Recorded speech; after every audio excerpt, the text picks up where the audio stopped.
Side by Side is a channel where we share helpful tech tips for those who are visually challenged. These tips are also useful for the rest of us. Due to the movement restriction during COVID-19 Phase 2 reopening, all the footages were captured remotely. Work out with Apple Watch, Episode 3. Hello and welcome back to another episode of Side by Side.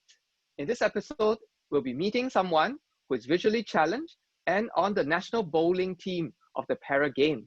He's Kelvin, and we'll be talking to Kelvin about how he uses technology to help him keep fit. During the early stages, I was very determined to really keep up the calorie burning. You burn to eat more kind of a routine. Especially during phase 1, I generally just use the treadmill and do some like floor exercises like burpees or push-ups, planks. Very simple things. Don't let the muscle deteriorate too much. Because I do bowling and things like that as well. So when some muscles start deteriorating, it will take you a while to kind of get it back lah. Because training may start really soon. So I'm just focused on trying to not put on as much weight as I can. Wow, that's quite a fitness routine. I heard that you have an Apple Watch now. So how are you using it for your exercises? Heard about the Apple Watch for a long time, but I usually focus more on my phone. So when my friend upgraded to a newer model Apple Watch, he passed previous model to me lah. So the first thing I discovered was actually a built-in GPS in it. So I can actually use it for workouts as well. So for those who are already familiar with Apple devices, we actually use the voiceover function in the phone. So we actually reads out the screen to us when we touch the part of the screen that there's any icons on. So for the Apple Watch, it's the same thing. So I find a very much smaller device. So the first thing that came to me, I must go and try the workout, the workout apps and things like that. It already came with a workout app.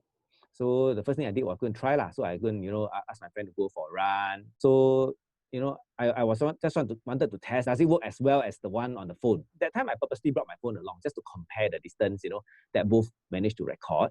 So it was really very close. So I just brought the watch along and it updates things like the heart rate, which the phone can't do.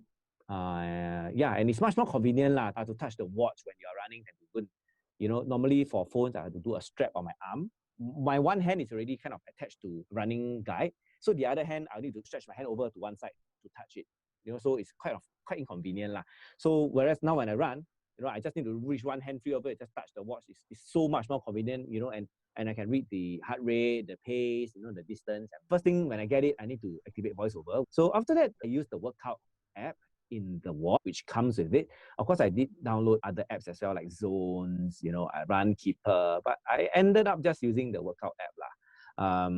Nothing very much to get used to. Everything in there are pretty accessible. They already have preset stuff like indoor run, indoor walk, outdoor run, outdoor walk. So the indoor run, indoor walk are generally for people who walk on the spot or run on the treadmill or walk on the treadmill, which I do myself as well, especially during the phase 1 of the circuit breaker. So can't really go out. I can walk on my own, but I can't run on my own.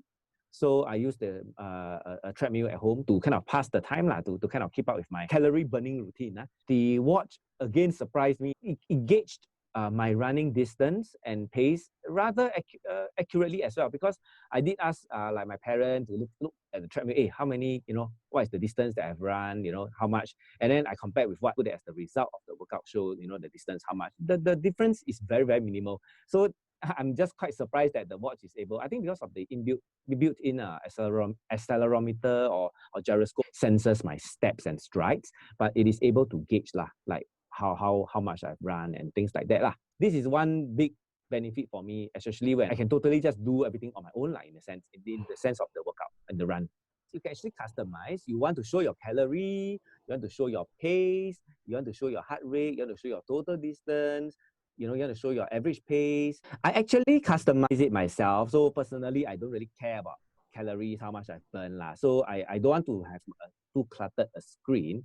So in general, I only put the distance and current pace and elapsed time and heart rate. So the rest I took it away lah. Personally, only have these few things, because that's all I need. So let me get into workout.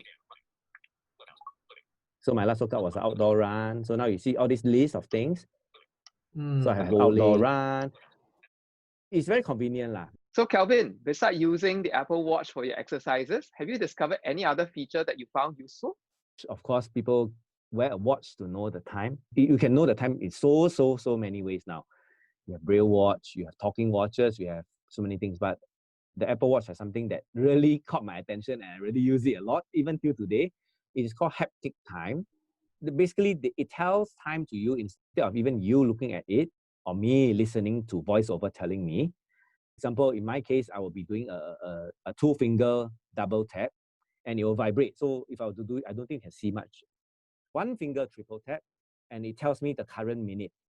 So, in a quick way, like, so now if I do a triple tap, I will feel it vibrate 4 short times, and 6, 4, and then pause, and then 6. It means 6 are quick vibrations. 4 quick vibrations, pause, 6 quick vibrations, which means 46.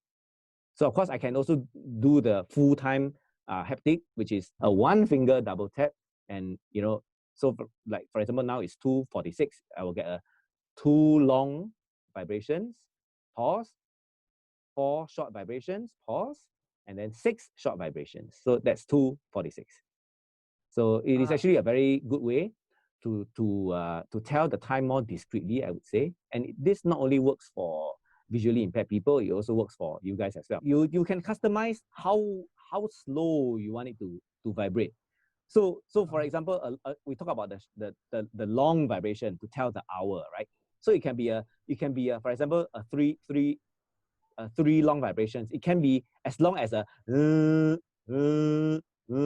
you can just make it a So the duration of each vibration lah. So you can actually customize it lah. Thank you, Kelvin, for sharing with us how you've used the Apple Watch to help you keep fit, and also the interesting way to tell time. We hope you have enjoyed this episode. Do like and share it. And if you have any other tips you'd like us to talk about, please do write to us. Till the next episode of Side by Side, goodbye.